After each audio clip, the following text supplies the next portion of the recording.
Hello, and welcome to Connect, a program dedicated to ending loneliness, strengthening communities, and building a stronger, more connected, and healthier Massachusetts.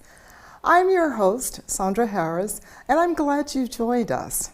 Today, we're exploring a topic that's sure to make your tail wag: the incredible power of pets, whether furry, feathered, or even scaly. Pets help us feel less lonely and more connected. But today we're moving beyond cute videos and wagging tails to explore how owning a pet can really improve our health, reduce loneliness, and help us connect with others. Research shows that pet owners tend to be more physically active, experience lower stress levels, and have lower rates of depression. According to the findings of the Human-Animal Bond Research Institute, 85% of their respondents believe that interacting with a companion animal can help reduce loneliness. Even people who don't own pets see value in that connection. Today, we'll explore the amazing benefits of owning pets, the challenges, especially for older adults, and how programs here in Massachusetts support people in helping and caring for their beloved animals. We'll also share heartwarming stories from people whose lives have been transformed by the support they received. Joining me in the studio is Elizabeth Charbonneau, who helps to coordinate the Power of Pets programs at AgeSpan. Well, welcome, Lizzie. Tell us about yourself. How did you get involved? So I went to the University of Rhode Island and I graduated with a degree in nutrition and dietetics. And I had a friend that worked at AgeSpan, and she said, I think this would be a great fit for you. And I applied for one position, and then I got moved into the Healthy Living Center. And that's where we do a lot of various programs. Through that, I've acquired the Power of Pets program and just doing a lot of different initiatives in that role. And also I work with the coalition through that role as well. Well, yes, you are a very active coalition member, and as the Gen Z member, tell us, how's that working for you? And the work we do with the coalition, and it's truly, we try very hard to make sure it's co-generational and get everybody involved, because we feel that loneliness and social isolation impacts all generations, right? It does not discriminate. So how's that working for you? Are you enjoying being a member of the coalition, and what are some of the things you get involved in? Yes, I really enjoy being a part of the coalition. It's been a great addition to my role. I love working with you, obviously, and I feel like I've learned so much in this role, and I have a lot of people that I look up to in this role as well, and I feel like I try to just be a sponge and learn as much as I can. Well, you're doing a fabulous job, and we're so grateful for your support and all of the good work that you do. So Lizzie, tell us more about the Pets and Paw program. How is that financed? How do you all get funds to do that work? So AgeSpan, there's a lot of different funding sources for the program. One of the most notable one is a couple years ago, we started the Power of Pets fundraiser. It's held at a brewery, and we charge ticket fees, and that has been a major success the last 2 years, which was really awesome to kind of see that come from the ground up to this big event that's now been we've had 2 of them now. Yeah. Okay, so that really talks to the commitment that AgeSpan has to making sure that not only this program continues, but that it's funded at a level where they can really make a difference and help people in the community. Yes. That's wonderful. What does the research say about this connection between pets and well-being? The research shows, a lot of what we know, and that's that pets are reducing loneliness, they're helping our older adults stay active, which can lead to fewer doctor visits, and ultimately by helping our pets thrive, we're helping our older adults be healthier and happier as well. So Lizzie, how do pets help reduce loneliness and social isolation? So we're seeing a lot with our older adults that call in for the program.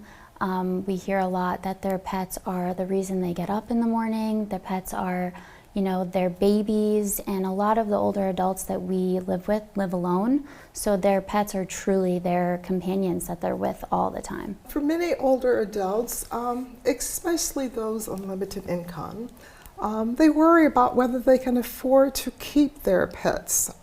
So tell us about Pets and Paws, and what kind of support do you provide?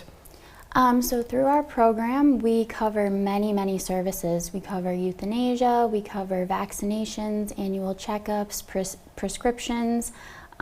We've helped people with transportation, so the scope of the help that we're willing to give is quite wide, which is awesome. As you begin to identify older adults who would benefit from your program, what are some of the common barriers that you're finding that they face? And especially when they are just trying to keep a pet. Yeah, I think one of the biggest ones, and I mentioned before, is transportation. We see a lot of our older adults, you know, they're wondering how they can even get to the vet if we're willing to cover. So in certain situations, we've utilized Uber and we've covered the Uber services to and from the vet appointments.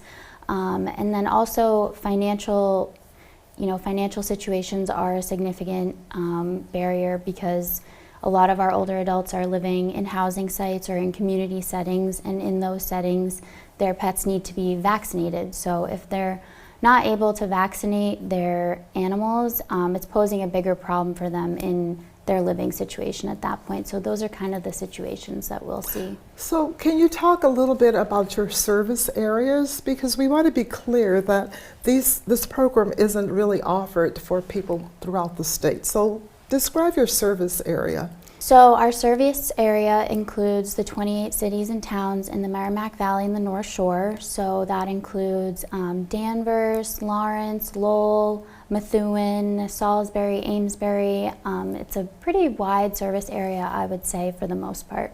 Okay, wonderful, wonderful. That is a wide array of towns and communities, and I'm sure older adults who appreciate your services. Do you work with veterinarians or shelters to making sure pet ownerships are more accessible? We work with the vets a lot, and we work with the MSPCA. We also work with the Lowell Humane Society. And what we've seen in the past is with some of the vets in extenuating circumstances like end-of-life situations, the vets will, you know, work with us to waive certain fees, or they'll work with the invoice to say, this is the care that we can provide, that the benefit will cover today. So they've been really supportive of us in the work that we're doing. And again, the MSPCA, they work with us a lot, and they provide a transportation service to help, you know, they'll escort the pets to and from the visits for certain low-income individuals. So there's been a lot of collaboration and good work that's come from there. And then, like I said, the local humane societies, a lot of people hear the Humane Society and they think like the worst possible thing, but they do provide other services that are in the best interest of the welfare of the animal. Okay. I would imagine that a lot of, especially older adults, are looking for services like yours. How do you identify which people actually participate? How do you select? We do have kind of a registration process, if you will, and certain requirements. So the biggest and most important one is the individual does have to fall within our service area, and there is an age requirement, and there's also an income requirement to identify, the individuals that qualify. I will say we want to help everyone, so we look at each person as an individual, and if they are lower, they don't qualify for the age, we'll say, okay, what are some other factors? Are they living in housing? Are they disabled? Are they on Social Security? Do they have a companion that's disabled? So we do, like I said, we want to help everyone, so we look at everyone as an individual and do our best to get the service out there to everyone that we can. Okay. Can you share some examples of the impact that you've seen on people who have benefited from your program? Yeah, absolutely. This program has brought me so much joy. We've gotten thank you cards. We've, we've gotten voicemails saying like, God bless you, God bless the work that you do, and we're so appreciative of everything. And even like our coworkers, if they refer someone to us, they'll even come back to us and say thank you so much, like they're doing so much better. So the impact is far and wide. Good. I know we've talked a little bit about oftentimes, especially older adults, are on tight budgets, but why is it so important for them to be able to have their pets and keep them? I think that, like I said before, these older adults, their pets are, like they've said to me before, they're their reason for getting up in the morning. And we've helped people who have come to us and said, I've had to decide to buy groceries or pet food this month. And so those are the people that we're really helping. And that just goes to show you how valuable the animal is to them. And so being able to foster that connection and keep that alive is really important. Okay. Now, does your program also include any type of education about responsible pet ownership? Yeah, we've definitely had situations where we've had to consider, you know, the older adult and their living situation and other factors like cognitive abilities and stuff like that, to where now our focus is shifting to, okay, what's the best situation for the pet, for the animal? You know, if we do help them, is the owner able to take care of them? Because those things definitely come into factors. And like you said, we want to be fostering responsible pet owners as well. Okay. So you know the work of the coalition and how we really try to get people to get out, become active, stay closely connected, say hi to your neighbor.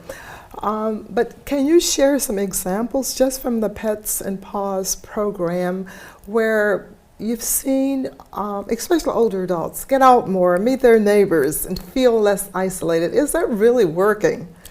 Yeah, I will say it is, and I can share that a lot of the times when people are coming and calling us and they're making these inquiries about the program, they're saying, oh, my neighbor or my friend at the senior center or something like that, which just shows me that they're connecting, you know, on some level. And not to say that they're going to end up being friends or this, that, or whatever, but it's providing a conversation. And so it's not just we're helping the animal and the owner, we're also creating the buzz and the connection between other owners amongst each other. And you never know, there could be a follow-up, like, did you get the service? How did it work out for you? And so there's conversations that are happening outside of the scope of the connection between the owner and the animal. And we all know the impact of seeing someone walking a dog, right? It's hard to resist not stopping to say hi, right? Exactly, Good. yeah. So what are the ripple effects for family members, for caregivers, even communities,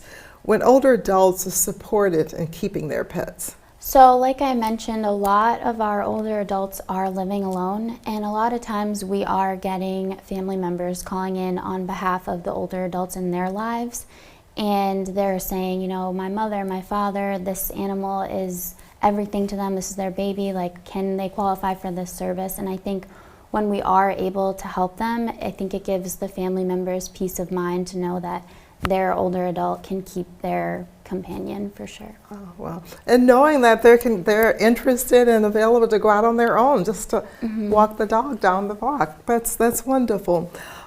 So for someone who's listening today and are watching and wants to find a similar program in their community and not within your service area, what would you recommend to them? I would say go to your local AAA or the ASAP in your area and see, you know, is this something that you guys can bring to our community? And or even, you know, in your whatever your religious, you could go to your church and say, is this something we can bring to our community? For those who are not familiar, what's a AAA? A AAA is an area agency on aging. We're also an ASAP, which is an area aging access point. And what that means is we provide services for connection for people of all ages and abilities for various different services under the guise of the Older Americans Act. Okay, wonderful, good. And we have ASAPs and AAAs all over the state. So another way is contacting your AAA or, as you've said, your ASAP in your area to see if they would be interested in the program. And I think it's one of the beauties of the work that we do is sharing information so that we can kind of spread the good, right? And bring more of these programs to other communities. Let's pause now and go to our remote reporter, Melissa, to hear the story of someone who was able to keep their pets thanks to your program. Melissa? Today I'm joined by Mary, who has participated in AgeSpan's Power of Pets program. Mary, thank you so much for joining me this morning to talk about your pet and the Power of Pets program. So let's start by what everyone wants to know. Tell us about your pets and how they came into your life. My little dog, Buster, is a Chihuahua. He's all of 7 pounds. I have a cockatiel that's 33 years old, and both of them, they get along wonderful. And when I came here after leaving my home, it was very lonely. And with Buster and Seamus, we it was great. I mean, I had somebody there that I talked to him. Let's face it, Of and course. but he does fill that void Oh of my not gosh, that's having wonderful. So somebody. your bird's name is Seamus? And Seamus is my bird. I love that. 33 years old. That is amazing. Wow. Well, he's a cockatiel and he's part of a parrot family, which lives quite a while. And my daughter-in-law raised them. She Oh my raised them. gosh. Yeah. Oh, isn't that great? So, Mary, tell us how owning a pet has changed your daily life, your routines, your sense of purpose. It's he's there, and it's not a lonely little apartment with the two of them in there. They do keep me going, and they it's from the quality of life that I have now with them after leaving my home, and it's a small apartment, which is easy for me to take care of, and they're very contented. They're very happy, both of them. And for me, it's companionship and somebody there when I come home in the evening. He's waiting at the door, and it's just a feeling of being needed. And when you come into a place like this, you're not needed anymore. You're sort of obsolete. But this way, I'm Mm, needed still. I still have to yeah. take care of them. I still have to do all this. That's why pets are very important to elderly people. So that must certainly help alleviate some loneliness that you might feel from time Yes, to because time. when you get into an apartment like that and there's nobody there, you don't have anybody to talk to. I mean, Yeah. I do talk to the dog, I do talk to the bird, but it's that is you can hear your voice again instead of having, you know, just dead silence. Yeah, yeah. So owning a pet, we've already talked about, brings such a sense of companionship and happiness. But owning a pet can be challenging because it's not cheap, right? There's some expenses No. and resources that come along with that. So can you tell us, have you ever faced challenges affording pet care and how the Power of Pets program helped you? The grant is great as far as helping out. I mean, you figure if it's even $100 is something you take care of your pet, or you can have the $100 freed up for buy food and things. Mm, Remember, we're on income from Social Security, maybe a little savings or something, but it doesn't stretch that far. exactly. Yeah. Yeah, and So and did the having program help you take Buster to the vet? yes, I did last year, and it was great. It helped, like I say, it helped financially, and he got his examination and all, which I probably would have had a delay Mm, until everything was okay as far as finances. yeah. Yeah. Yes. That's wonderful. So has owning Seamus and Buster helped you connect with neighbors or family and friends? I can imagine you walking Buster around the housing area and people wanting to say hi. They love Buster. He's very friendly. He barks a lot, but he's a very friendly, and he loves people. And yes, they love him. He'll come and jump on their lap and sit with them, and he headbutts them to show them. That's his way of saying "I love you" by headbutting. Oh gosh, I love that. So, Mary, it's obvious how much Seamus and Buster mean to you and how happy they make you. What would you say to someone, maybe another older adult, who's considering getting a pet but is a little hesitant? If it all depends on where they're coming from. If they're coming from a large family, they're used to people talking. The pet will substitute for them, and they can. It's just companionship, and it's just someone there with you. That I mean, okay, it's a pet. It's not a human being, but it's a pet, and sometimes they're better. Yeah. Yes. And he is, well, that's how I feel. I feel that anybody looking to do this, get a pet, get a pet. I don't care if it's a hamster or a fish or anything like that. It's something that's, it moves and it's alive and it's Yeah. with you. Yeah. Oh, that's wonderful. Well, Mary, thank you so much for joining us today and sharing all about Seamus the cockatiel and Buster the Chihuahua. It was so nice. Back to you, Sandra.